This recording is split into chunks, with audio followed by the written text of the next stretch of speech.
Hi, welcome to the Quipster Film Review Podcast. My name is Vince Leo. I'm the author of the film review website, Quipster.net.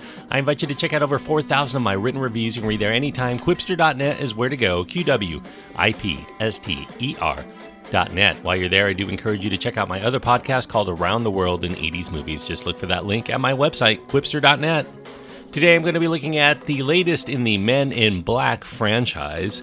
It is called Men in Black International. It's a PG-13 rated film. It does have science fiction action, some language, and suggestive material. The runtime is an hour and 54 minutes.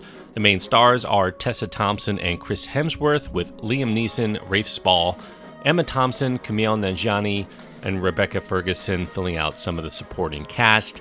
F. Gary Gray is the director, with the screenplay credited to Matt Holloway and Art Markham.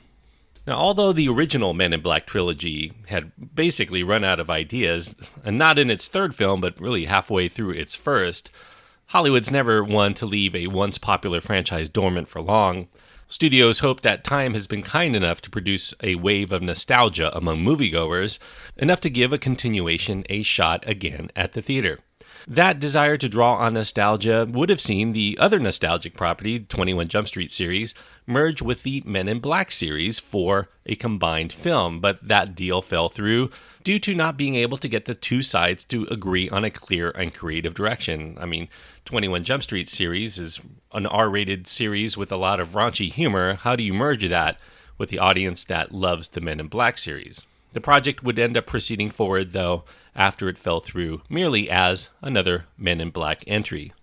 Now, for this follow-up, we get two new characters to follow, with Will Smith and Tommy Lee Jones choosing not to return. They're working for this super-secret government organization to help protect Earth from interdimensional threats and to keep knowledge of alien life forms away from human knowledge, because, we would just freak out if we knew that there were aliens among us.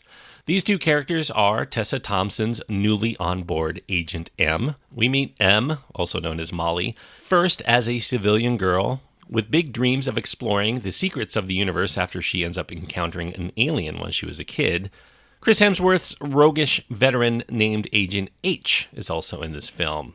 Kind of a hotshot in the department for reasons that are really not merited, as we come to learn. The two Men in Black here, really, in quotes, Men in Black. There were a couple of jokes about the dated sexism of the moniker, especially when you have women as agents. They get their assignment from their boss, High T, played by Liam Neeson, to look after an alien of some renown and influence that is sought after by sinister forces for reasons that we only come to learn more about through the course of the film. In the ensuing attempt at an assassination, M is given a mysterious crystal object, one she knows must be important enough to make her a target, but something that serves no use to her until she can unlock its secret purpose. So much more to the story than that, but for those who haven't seen it, I'll let you discover those things on your own. Now, it would be incorrect to call Men in Black International a reboot of the series. It does acknowledge the characters from the original trilogy briefly in a representation of their heroism depicted in a painting hanging on one of the walls at headquarters. This is the first of the series to not have Barry Sonnefeld as the director. That makes way for F. Gary Gray, who ended up, in his past, he took over a series for Sonnenfeld once before. Sonnenfeld directed Get Shorty, and F. Gary Gray directed its follow-up, Be Cool. A pretty limp attempt there, so doesn't necessarily bode well. F. Gary Gray doesn't really bring in his own flair here so much as try to emulate the look and the vibe of Sonnenfeld's goofy, colorful vision from the first three films.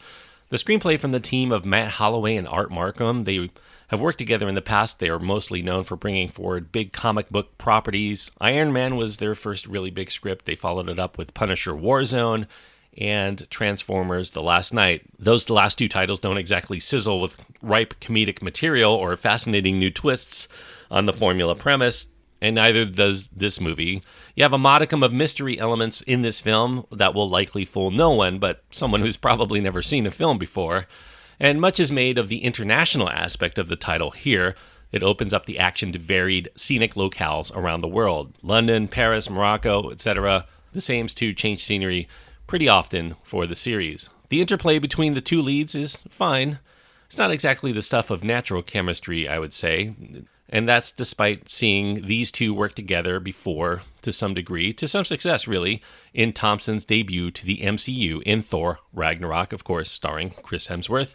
Nevertheless, I do think that these two actors are likable enough to enjoy in their roles, even if they fall short of scoring big laughs together, because they seem to be working on different levels much of the time. They get their laughs singularly, or at least in reaction to each other, instead of actually generating a lot of that chemistry because they are together. Things improve substantially when they get a third wheel to their adventures in the miniature CG character cartoonishly representing a pawn from a chessboard. He's dubbed Pawnee by Agent M. He's voiced here by Kumail Nanjiani, and he gets some good laughs here. I suppose it's a double-edged sword. He carries a double-edged sword, and with these CG characters, maybe some people might find him an irritant. I actually found him more refreshing because I like Kumail Nanjiani. Rebecca Ferguson looks like she's having fun here also in a small role playing a zany multi-armed character named Riza. She's an alien that is so sexy that few species in the universe can seem to resist her. Now, given the fact that this is a film series that literally could do anything, it could go anywhere in the universe. I mean, the sky is the limit, space is the limit. In order to find new and interesting stories to tell, I guess it's kind of a disappointment to see it go through most of the same motions that we already went through the first time around with this franchise. Even if you divorce it from the original trilogy and just take it on its own terms, it's still nothing great. There's a mystery here without many genuine surprises. There's comedy here without many genuine laughs. And that leaves us only to be entertained by its zany vibe and some constantly shifting set of alien characters to inhabit in this variety of picturesque locations. As escapism, I guess you could probably do worse, but it's very little that you haven't seen before if you've seen the original trilogy of films. And at nearly 2 hours in length, that's the longest Men in Black film to date. It does have a pretty high share of prolonged lulls to weigh it down.